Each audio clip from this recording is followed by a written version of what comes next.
Привет! Я не хотела записывать это, но все же надо. Как вы знаете, сюда некоторые проблемчики, и поэтому я вас приглашаю в свой телеграм-канал. Там весело, хорошо, и также выходят мемчики про мою жизнь. Подписывайтесь, и надеюсь, все будет хорошо. Чтобы вы меня не потеряли, и, как я уже сказала, удачки, мои хорошие. Спасибо, Стэн. Теперь из-за того, что мы упали с лодки, у меня болит горло. Продолжаем мутить с дедами. И сегодня мы поедем на рыбалку с нашим восхитительным Стэном. Я, походу, надышалась холодным воздухом, поэтому могу кашлять. Я что-то каждое видео, какая-то больная. Что ж такое? И нам пришлось как можно скорее отчалить оттуда. Он издал очень страшный звук и... Я что вам сказал? Никаких разговоров о чудищах. Иначе Татоша испугается и никуда не захочет ехать. А, да, не, это про живоглота, живогрыза. Ну, про эту козявку, которую Стэн придумал. Вы оба выглядели немного разочарованными, но решили не настаивать... Они оба выглядели немного разочарованными, но решили не настаивать на своем. Стэн улыбнулся и накинул рыбацкие шапки на их головы. Они надели их и сели в машину. Стэн смотрел им вслед, пока не повернулся к вам. Дети любят все преувеличивать. Уверен, это было не так страшно. К тому же я встречал и похуже. Слышали, дети? Только ваш прадядя Стэн имеет право жаловаться. Он шикарен, он прекрасен, господи. Он такой харизматичный, он такой... Ой, такой классный, уверенный. Господи, обожаю. Одной рукой Стэн держал рыбацкие принадлежности, другой он рылся в карманах в поиске ключей. Он положил в багажник удочку, шляпы и коробку с наживкой. Мейбл успела выхватить одну из шапок, прежде чем Стэн успел закрыть багажник. Она вручила ее вам. Там было вышито Татоша. Стэн, ты же мое солнышко. Стэн пробачал себе под нос. Господи, как это мило. Мейбл, я же говорил, что не буду давать ей эту шляпу. Ой, шапку. Ну ты так старался над ней утром. Даже буквы ровно пришил. Почти. Мейбл села на заднее сиденье рядом с Диппером. Вы стали детально рассматривать шапку. Пришивка немного неаккуратная, а одна из букв вообще была другой стороной. Но видно, что Стэн очень старался над ней. Стэн наблюдал за вашей реакцией. Ему не нашлось, что сказать. Ты правда делал ее для меня? Стэн почесал затылок и слегка пожал плечами. Да, Мейбл заставила сделать, чтобы у нас всех были одинаковые шапки. Или типа того. Надеть шляпу, отложить шляпу в карман, а потом положить шляпу обратно в багажник. Да не за что. Положить шляпу в... Надеть! Надеваем! Это так мило. Я так люблю, когда что-то делают вручную. Ой. Вы надели ее, улыбнувшись Стэну. Он ничего не ответил, просто потянул руки и закрыл багажник. Но увидели, что он был невероятно доволен этому поступку. Ладно, погнали, пока туристы не заняли все хорошие места на парковке. На парковке было не так много машин, как предвещал Стэн. Среди рыбаков, слоняющихся там, вы заметили несколько туристов, которые были в хижине чудес. Солнце приятно грело вашу кожу. Прикрывшись от солнца, вы начали осматривать окрестности озера. В озере несколько людей рыбачили в лодках, кто-то просто купался, кто-то загорал. Неподалеку была палатка с хот-догами, около которой стояло несколько людей. Для небольшого городка это место было вполне оживленным. Дети сразу ринулись в озеро, где начали плескаться друг друга водой. Залюбовавшись этим забавным зрелищем, вы заметили сзади тихо ворчащего Стэна. Тихо тихое ворчание. Стэн пытался вытащить все содержимое багажника, стараясь ничего не уронить. Он справится определенно. Ай, предложить, конечно, господи. Как говорится, самка пытается привлечь самца. А тут он. Готов, Стэн, я тебя буду завоевывать. Эй, помощь нужна? Стэн посмотрел на вас. Да нет. Да не надо, спасибо. Это был не вопрос, Стэн. Может, хотя бы удочку дашь? Стэн подумал какое-то время и вручил вам 2 из 4 удочек. Донести ты лодки сможешь? Что, считаешь, я сломаюсь от такой ноши? Как-нибудь переживу. Мы слышали, как Мейбл что-то кричала на берегу. Все, мир! Все, мир! Просто мне звонят. Постой, мне звонят. Мейбл достала мобильник и стала разговаривать с кем-то. Диппер, пользуясь случаем, начал выжимать футболку. Ага, окей, буду в 5. Пока, Гретта. В смысле? Мейбл, ты... Мейбл повесила трубку и побежала к вам со Стэном. Дядя Стэн, прости, пожалуйста, но у меня ЧП. Блин, у меня сейчас был такой голос писклявый, как у петуха. Что случилось? Умер кто? Нет, напротив, роды. Таголь. Гретта-младшая вот-вот родит, и Гретте нужна срочная материнская поддержка. Отпустишь меня про дядю Стэн? В смысле? Стэн почесал затылок и нахмурился. Не знаю, дорогуша, я думаю, мы сегодня все вместе порыбачим. Может, пусть она повременит с этим, ведь это не то, о чем я думаю. Нет, не каждый же день увидишь игуанош. Рождение. Игуана? Ну, пожалуйста, про дядя Стэн. Она опять применяла щенячьи глазки. Стэн тяжело вдохнул, покачав головой и улыбнулся. Ладно, тыковка, иди. Понимаешь, сейчас ты нужна подруге. Мне его жалко. Спасибо. Она крепко обняла его, прежде чем убежать, схватив Диппера за запястье. Диппер тоже идет для моральной поддержки. Стой, я не соглашался на это. Мейбл.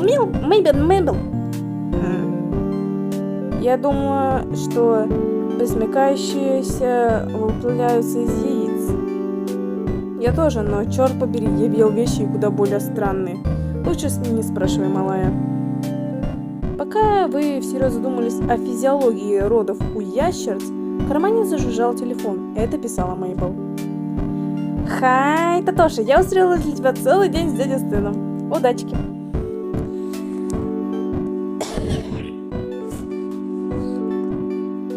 Мейбл. Спасибо. О, черт, нужно идти. Грета говорит, что Грета вот родит. Покеда.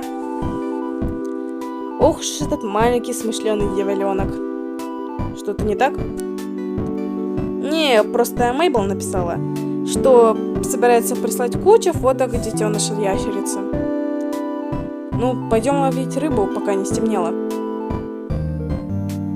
Вы подошли к пристани, к которой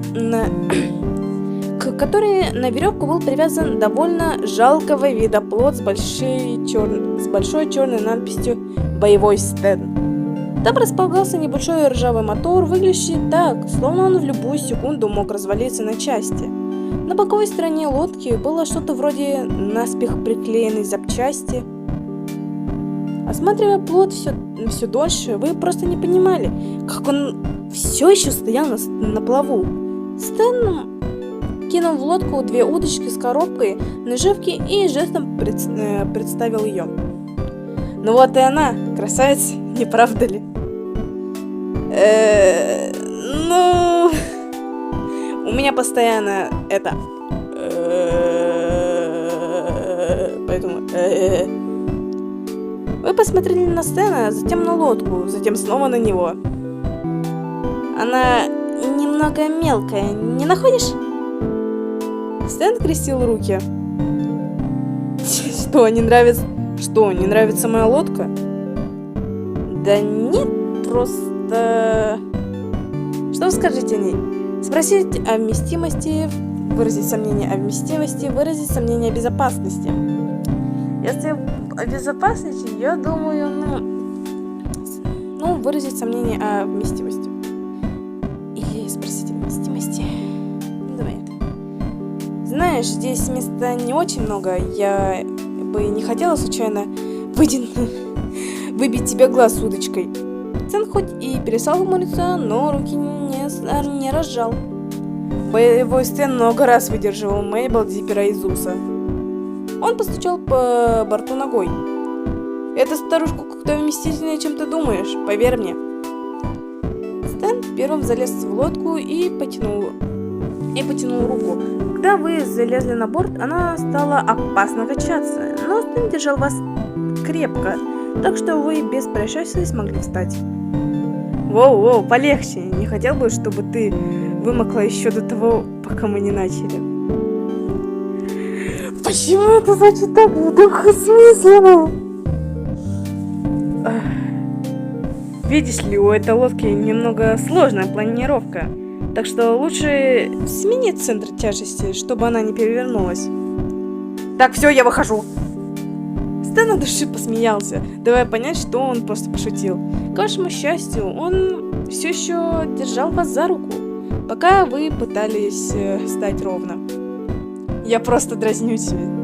Не бойся, не вымокнешь, малая. Ты в надежных руках.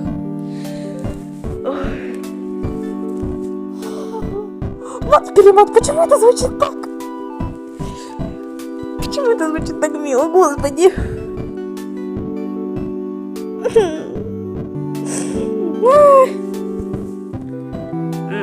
И знаешь, это не единственное судно, которое у меня есть. Есть одно побольше. Боевой Стэн 2. Креативно. Эй, в этот раз я не шучу. У меня даже фотки есть. Постой-ка. И это, хватит стоять. Сядь. Не хочу, чтобы ты упала. Мы сели и начали ждать. Стэн достал портмоне и открыл его. Там было так много фото, что часть упала на дно лодки. Подбирая их, вы заметили фото Зуса, детей и какого-то подростка, который, как звал Стэн, звали Венди. Вот он, мой боевой Стэн 2.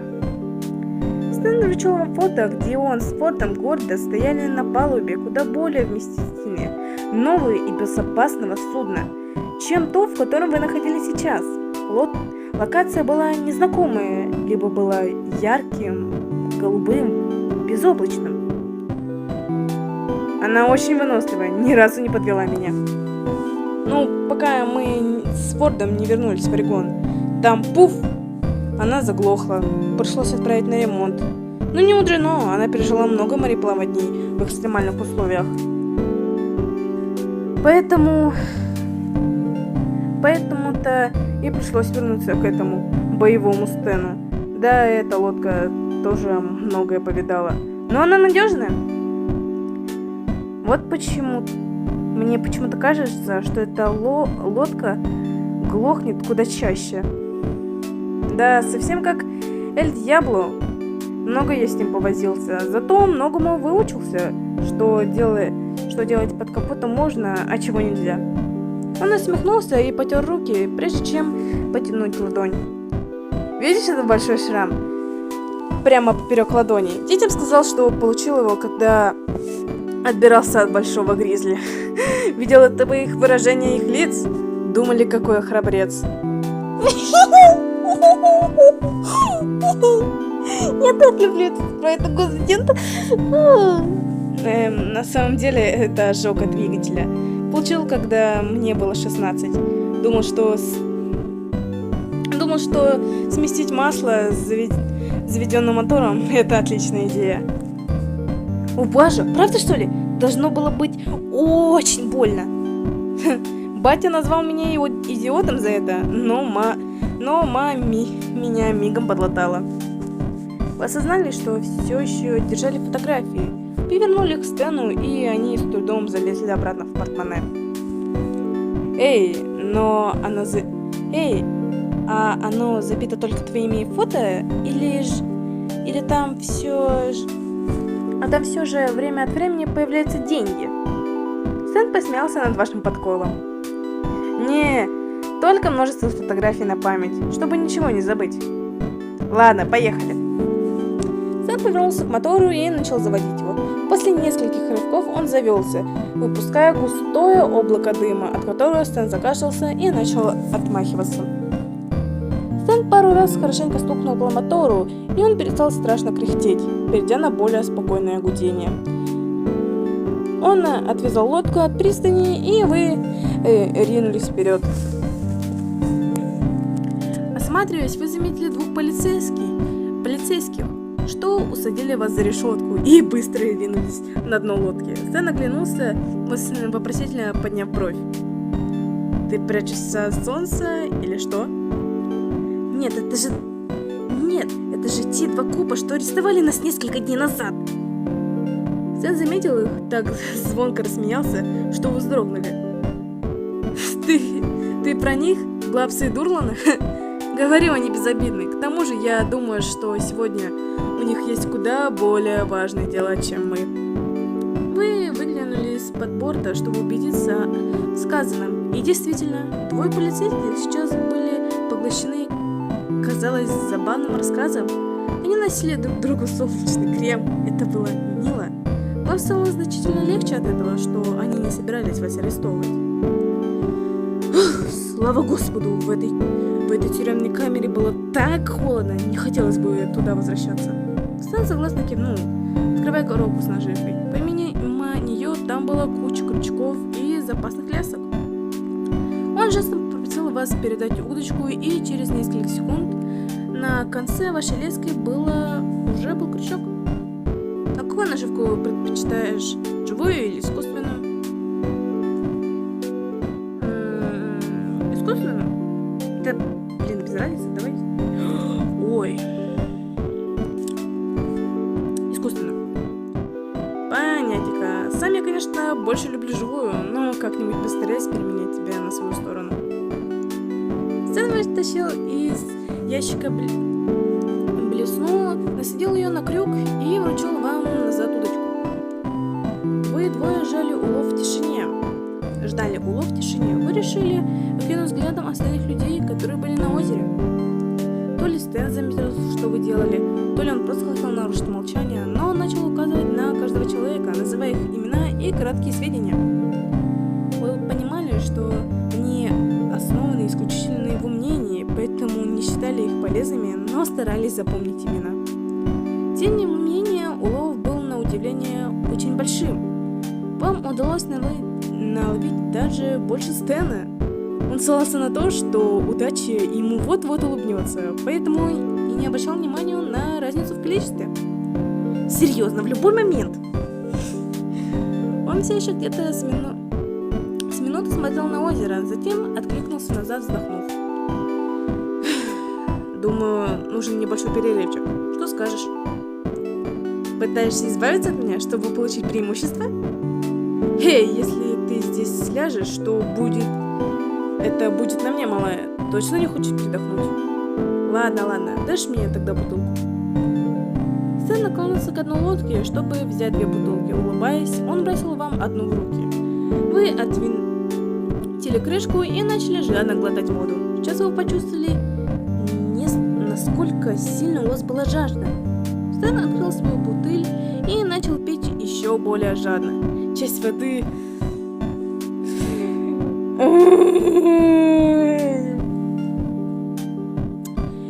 Часть воды стала струйкой стекать с его подбородка на футболку, оставляя там влажный след. У вас от этого зрелища начали потеть ладони. Вы просто не могли оторвать взгляд.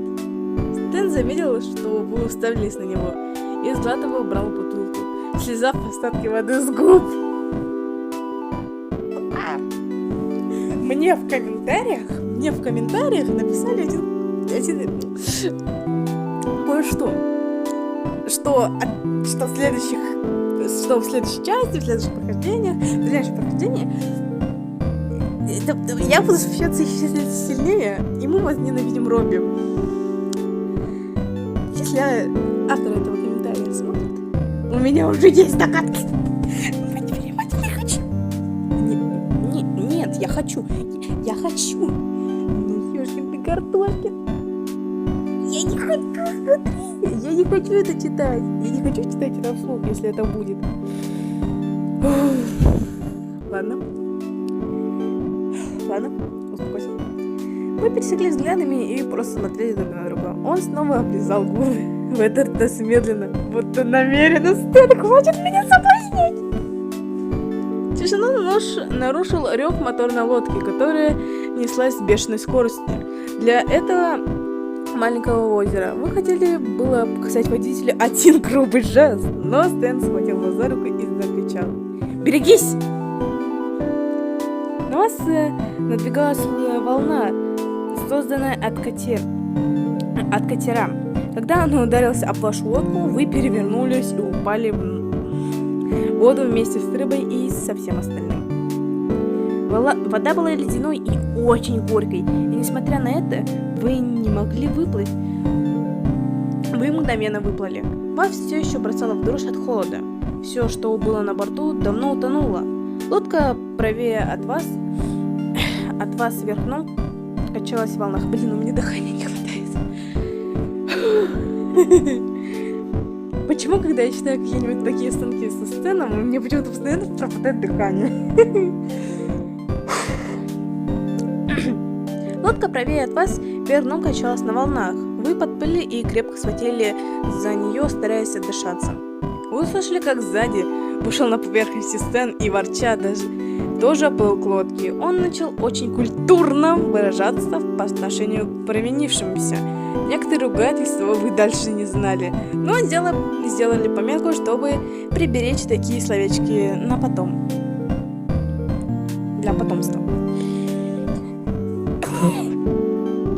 Как только он доплыл до боевого Стэна, он всем весом навалился на лодку, тяжело глотая воздух. Он тоже вымок насквозь. Его мокрая рубашка, футболка плотно прилегала к телу. Кто помнит наш сон?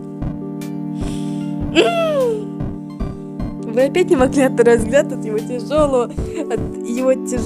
тяжело вздымающейся груди. Но когда он перевернулся в вашу сторону, вы отвернулись, притворившись, что всматривали двух полицейских. Что ж, вот тебе и порыбачили. И не говори. Стэн издал разочаровательный стон, затем стянул с себя куртку и забросил на перевернутую лодку. Что мы теперь скажем Дипперу и Мэйбл? Что их старый дядюшка разучился рыбачить? Чего еще? Я в любой момент наловил бы больше тебя. Блин, у меня опять язык заплетается.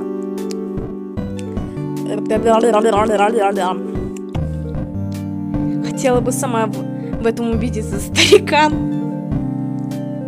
Старикан? Ах ты! Он брызнул вас водой. Вы вскрикнули, чем злобно ухмыльнулись. Прежде чем злобно ухмыльнуться. Брызнул в него в ответ большой волной, слегка брызнуть ему в ответ, сунуть его под воду. Не, ну он же... Я не против, но Стэну все-таки как не так... Сунуть его под воду будет слишком жестоко. Он же уже вот это вылез. Хотя мне нравится этот вариант, но все же он только вылез, у него еще это... Ему плохо, поэтому нет. Брызнуть него большой волной тоже нет. Я думаю, он упадет, его придется вытаскивать. Ну, слегка брызнуть его в ответ. Вы слегка повели водой по воде, и струя попала в лицо Стэна. В яблочко! Стэн рассмеялся, вытирая лицо и убирая мокрые волосы. Его смех был так заразительный, что вы не смогли сдержать улыбку. В этот момент Дурман кричал вам что-то через мегафон. Вы облегченно выдохнули от осознания, что скоро выберетесь из воды. Обратную поездку Стэн описал внешний вид катера и этого придурка за рулем. Вас немного подспелило ворчание Стэна о том, что он так безалаберно отнесся к этому тяжелому преступлению, не ведя даже записи в блокнот.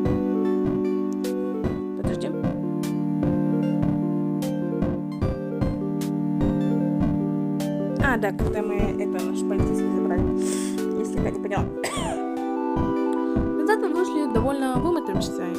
Видимо, из-за прилива адреналина, который отпустил вас. Стэн вышел в свою куртку, ворча себе под нос о том, что это была хорошая марокканская кожа. Вас хотело зноб, солнце не грело из-за промокшей насквозь одежды, которая прилипла к вам. Ух ты ж, блин, вот, возьми мою куртку. Это так мило, господи. Он так заводится, господи, это так мило. Вы не успели возразить, как он набросил ее на ваши плечи.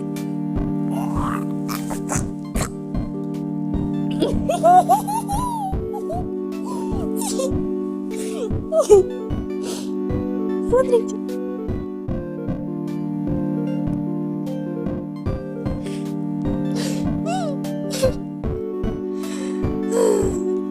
Она была влажной, но вам сразу стало тепло, и дрожь немного утихла. Несмотря на то, что куртка пробыла в воде, от нее, наоборот, хорошо пахло, без слабым запахом паленой древесины. Вы окунулись лицом внутрь куртки. Пока вы наслаждались этим ароматом, Стэн запрыгнул на водительское сиденье и завел Эль Дьябло. Подбросить до дома? Стэн, ты меня и привез. Да знаю, просто дразню тебя. Блин, ему так идет из этой куртки. Ёшки да картошки. Он сразу стал, типа, побольше. И таким сексуальным. Шрексуальным. Во. Какой сексуален? Шрексуален. Шрек — это одно слово от слова сексуален, поэтому он типа шрексуален. Да знаю, просто дразню тебя. Он как будто стал немножко помоложе. Я не знаю, почему без этой куртки он выглядит более симпатично. Да блин, вот, Стэн вообще попросту симпатичный, но просто почему-то без этой курточки он выглядит... Господи, как это мерзко было. Он потянулся, чтобы открыть пассажирское сиденье, и жестом пригласил вас сесть внутрь. Ладно, поехали назад в хижину. Знаешь, здесь куда теплее, чем снаружи. Господи, это, блин, почему это слишком, господи, Стэн, хватит меня соблазнять, господи. Эти его еще огромные, господи, как же я такое обожаю, эти его огромные руки, большая грудь, вот это широкие плечи и огромный подбородок. Господи, как это сексуально, господи, я не могу сейчас, Стэн, ты меня сейчас вот это соблазнишь окончательно. По пути домой Стэн включил радио, по которому шла отличная песня, и вы оба знали ее слова. Стэн тихо напевал мелодию, вы решили не перебивать его и глядели на проносившиеся мимо деревья. В лесу дул приятный ветерок из кондиционера, вы уже не жалели, что промокли. Через непродолжительное время вы подъехали к хижине. Размявшись, вы поняли, что ужасно вымотались от сегодняшних событий. Вы готовы были убить за теплую и сухую постель. Татоша, Стэн на мгновение остановился и нервно почесал затылок. Он смотрел в землю, переминая с ноги на ногу и обдумывая, что сказать. Мне как-то неловко из-за сегодняшнего. Я сам ручался, что ты будешь в надежных руках, а в итоге оба промокли до нитки. Господи, Стэн, ты влюбляешь меня в себя все больше и больше. Хватит. Я не могу это выносить. Стэн, да ничего страшного, правда. А костры ты любишь? Что? Говорю, костры нравятся? Да, нет, да, люблю костры. Да, люблю. Здорово, погоди-ка, я мигом. Стэн залетел внутрь, захлопнул дверь. Господи, я опять заикаюсь. Почему? Это из-за того, что меня я вся разнервничалась из-за прекрасного вот этого сексуального Стэна. Я уже вся вот заикалась за это все. влетел внутрь, захлопнул дверь на ходу. Вы остались стоять на заднем дворе в полном замешательстве. Листья деревьев развивались от холодного ветерка. Хоть куртка Стэна и была теплой, вы снова начали замерзать, стоя на ночной улице с промокшей одеждой. Вы решили проверить телефон, и когда собирались уходить, Стэн вышел, держа в руках пакет с маршмеллоу. Опа! Идем-ка, хочу кое-что показать. С любопытством вы последовали за ним. Вы пришли к небольшой ямке, в которой были дрова и мятые бумажки. Вам стало интересно, всегда ли это лежало здесь, или он подготовил это специально для вас? Стэн достал из кармана коробку спичек и чиркнул одной. Он поджег ее и бросил в кучу дров, которые начали воспламеняться. Теперь у вас под ногами горел хоть и скромный, но согревающий костер. Я просто подумала, что ты все еще мокрая, да и голодная, небось. Раз мы ничего не поймали, то он замолк, снова указывая на огонь и маршмеллоу. Это меньшее, что могу сделать за сегодняшний испорченный день. Он не испорченный, Стэн, он не испорченный, я увидите. Стэн, спасибо, это потрясающе, это слишком. Это потрясающе. Это потрясающе, Стэн. Я сильно тебе Спасибо тебе огромное. Стэн слегка покраснел. Похоже, он не ожидал такого искреннего ответа. Я на монтаже это все заскриню, это будет висеть у меня в галерее. Господи. Стэн, хватит. Я не могу. Ну, рад, что тебе понравилось. Вы потерялись во времени, сидев возле костра и жаря маршмеллоу. Так пытался... О, господи. Ну, ёшкин ты, картошкин. Ой. Ну, как я и ожидала. У меня сел голос.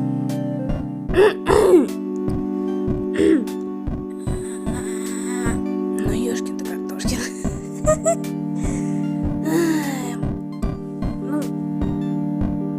Сейчас, подождите.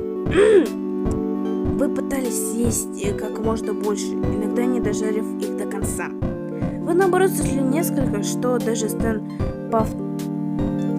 Пафф, зефирный человек, расплакался.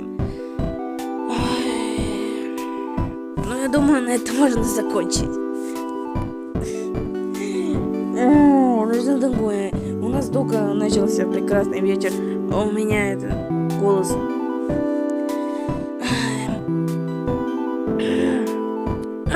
Подождите. Я сейчас попью воды. Я хочу продолжить снимать, но у меня просто этот голос. Сейчас я быстро. Я более-менее вернулась. Сейчас я побрызгала, попила. Голос более-менее вернулся. И если что, он может опять сесть. И тогда мы уж точно закончим. Он достал... подождите. Да. Стэн достал еще одну штучку и повертел ее несколько раз в пальцах, будто что-то задумывая, прежде чем повернуться к вам лицом. Играла когда-нибудь в «Поймай ртом»? А? Ну, игра такая, когда подбрасываешь их вверх и пытаешься поймать ртом. Ну, конечно, кто же так не сделал? Я так делала с сосисками. Маленькими такими. Мы жарили их у костра. Не делайте так. Я потом давилась и вот так вот. Не надо так делать. Лучше, да, маршмеллоу, но не сосиски. Да так, решила спросить. Внезапно на его лице появилась злобная ухмылка, и он бросил маршмеллоу в воздух к вам. Лови! Вы откинулись назад и открыли рот как раз в тот момент, чтобы она попала сквозь зубы в рот. Вы стали жевать его с торжественной ухмылкой. Еще никогда победа не была так сладка. Задняя дверь неожиданно распахнулась, и из нее выбежали Мейбл и Диппер. Они оба были в пижамах, но сна у них не было ни в глазу. Приближившись к вам, они начали брать маршмеллоу. Вы здесь маршмеллоу едите? Дядя Стэн, почему нас не позвали? Потому что вы должны спать, тыковка. Вот почему. Он ласково взъерошил волосы Мейбл и усадил ее на колени, протягивая пачку. Не, мы же не можем... Мы же теперь подростки. Негоже нам спать такую рань. Вот именно, вот именно. Итак, про дядя Стэн. Даже не начинай. Я сказал, что тебе нельзя идти в трехдневный поход в поисках паранормальных активностей. Ой. Дядя Форд поддерживал мое рвение к науке. Если хочешь знать, то я считаю, что и дядя Форду стоило почаще спать в такую рань. Ну и как вам все прошло с этими иконорождением? Все, ребята, заканчиваем. Я не могу, у меня уже заплетается язык. У меня болит горло. Почему каждый раз, когда я записываю видео, я постоянно болею? Я могу не снимать видео неделями, и этими неделями у меня все шикарно. Я не болею, мне просто... Ну, мне хорошо, но когда я решаю записать видео, я почему-то болею. Поэтому, ребята, на этом закончим. Всем пока. Чмок в пупок. И до встречи.